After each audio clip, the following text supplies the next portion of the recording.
Today, in this video, I'm going to show you a cold brew coffee maker that I got. It's by a company called Takeya. It's available on Amazon, Target.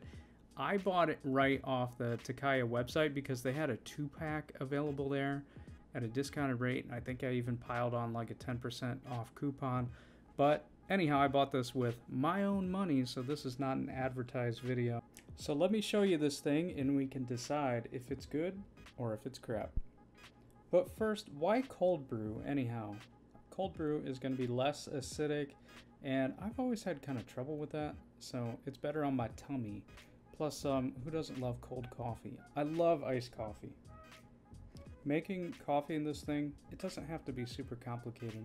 You're supposed to put 106 grams of coffee in here, which I do measure out typically, but you can also just kind of fill up the filter, and you're probably going to be pretty safe. And then just fill the pitcher up with water. And then you just let it sit around for 12 to 24 hours and you've got cold brew. Pretty simple. You know, the only hard part is the waiting. Now, I'm kind of one of those hippie type people that I like to make things in stainless steel and glass and stuff like that.